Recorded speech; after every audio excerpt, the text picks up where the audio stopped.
So, dear colleagues and viewers of IBIMA channel, my name is Riccardo Valente and I would like to introduce you shortly two papers of mine discussing knowledge-based economy. So, the first one is more general and based on economic theory, macroeconomics mostly. The second one instead is focusing on a particular issue, full capacity utilization and diminishing return principle, intermingling both production management or master scheduling theory and practice with just like economic theory considerations. So what is the main scope of those two papers of mine? Those are a proposal of integration of two different points of view concerning knowledge-based economy available in literature, two different schools of thought. So the neoclassical one encompassing and considering both exogenous as well as endogenous growth theory, and then a post-Keynesian one, which indeed is partially based directly on purely Keynesian argumentation and is referring in some other part to classical argumentation derived directly from Smith, Riccardo, through the mediation of Sraffa and the Sraffians. What else? I will attempt to integrate economic theory and macroeconomic data evolution through the whole 20th and 21st century, together with management theory and practice evolution in the same period of time. What else? So let's start with the traditional neoclassical knowledge-based economy point of view. A very influential source in that is CD95, which indeed, quite curiously, underlines that the traditional neoclassical theory doesn't have an explanation of economic growth. Economists don't have an economic growth theory, since indeed in those old models, solo practically model, we see economic growth as generated by technical progress, but indeed there is not an explanation of technical progress by itself.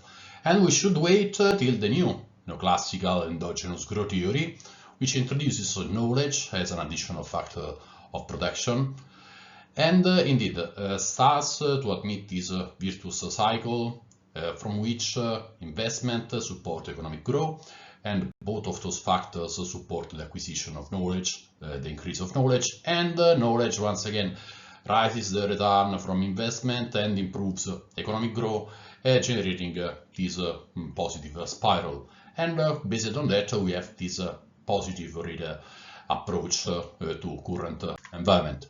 Indeed, we can say that as well Lucas, one of the initiator and propagator of such models, stress the same elements, underlining anyway that the new models, the new growth theory, is still an extension of Robert Solow exogenous growth theory, and indeed needs to postulate this continuous improvement in technology, knowledge, and human capital, which is interesting. They see more or less as one and the same stuff, and this is the main engine of growth.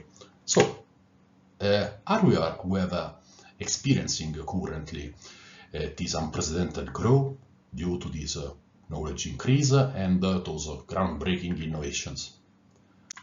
Considering data concerning main market economies, US, Germany, and France, you actually don't.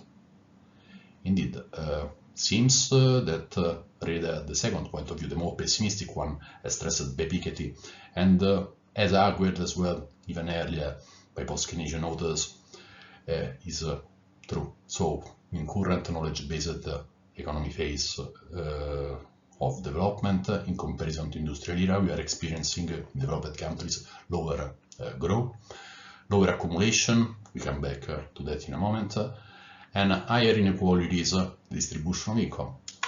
Then, where is the role of knowledge, human capital, innovation, technical change? What is happening with that? Indeed, nothing wrong is happening with those additional factors. We can confirm about the role of human capital accumulation.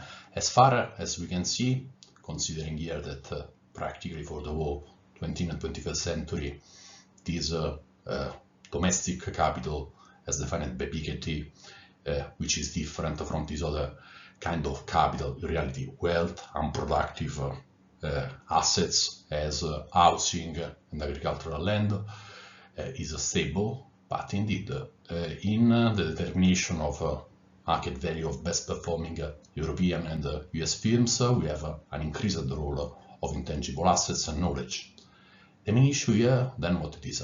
Indeed, this additional accumulation of knowledge is not adding up to a stable and not varying accumulation of tangible assets and physical capital.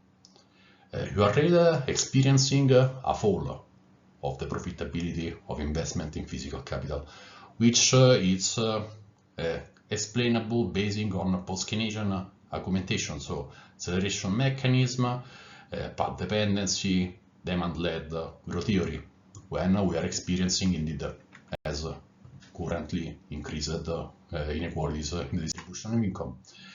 Then, cutting really short a very long history, since this is an issue which can be tracked back to the 19th century, disagreement between the first neoclassical authors and the classical authors from Smith and Riccardo.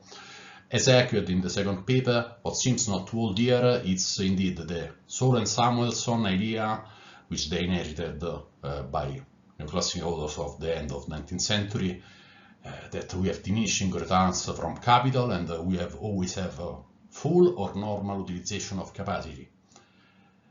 Indeed, this is crucial anyway in justifying the neoclassical idea that growth can be just like analyzed basing just on supply side considerations, and that indeed increases in the income distribution inequalities exert a positive effect on accumulation of any kind and on growth. So we are left with what? The opposite theory, the post-Keynesian one, where indeed the reduction of income inequalities and the redistribution of income increase sales opportunities for firms, which in turn start considering expanding their own capacity, exerting once again a positive effect on capital accumulation and on growth, just like performance. So that we have once again a divergence. If there are exogenous shocks, there is a change in income distribution for whatever reason. We don't come back to the old path, we move to a new one. What else? In the final part of this second paper of mine, I reconnect those data as well with trends observed in management method evolution, suggesting what can be the main contribution of management to solve those long-lasting controversies in economics. So indeed, what we are observing is what? That since oil shocks at the end of industrial era, we experienced a transition from FODIM to just-in-time, then to lean management, and then lean management and just-in-time evolved further into those current knowledge-based organization, agile, in startup, a lot of life, just like diverse methods we currently have in management. What else? This indeed supposes the idea that firms were able to cope and to deal with this more unstable environment in which we are living since the end of industrial era through what? Realizing a process of substitution. They replaced rigid techniques and methods which, as FODism, were generating higher fixed costs and were relying on physical capital, machines, equipment, tangible assets, and they got replaced with more flexible one, where we have a lower fixed to variable cost ratio, and we are recurring to increased human capital to replace indeed those machine and equipments. Concluding this presentation of mine, what are the conclusions of both papers? Indeed, nothing seems particularly wrong with the role of knowledge and this supply side endogenous neoclassical growth theory, but indeed we should replace completely this older part, the Solow model, with post-Keynesian demand-led growth theory. So we should have a human capital theory based on a classical assumption, supply side, and the part concerning physical capital, income distribution, and economic growth based on post-Keynesian argumentation. What else? We should resign completely from diminishing return principle, not only for what concerns knowledge, human capital, but as well for physical capital. What else? We can really start thinking about the fact that reduction of income inequalities can be expected to set a positive effect, generating higher and more stable growth and more sustainable growth overall in market economies.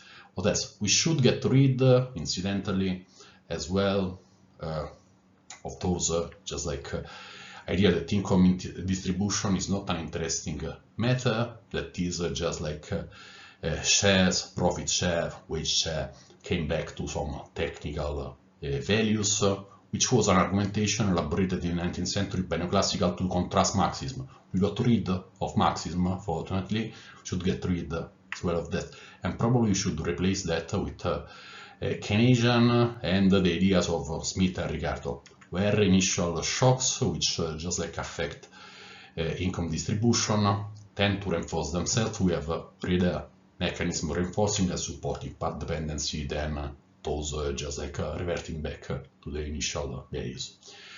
In the end, both points of view comes out to be true at once.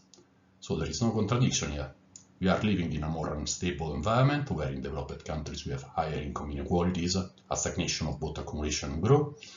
And meanwhile, this lower growth anyway, it's mainly due to knowledge, innovation, human capital, which play a central role for both firms and world countries for sustaining the performance and then growth on a global scale. So that's all on my side. Thank you very much for your attention. I wish you a very nice day.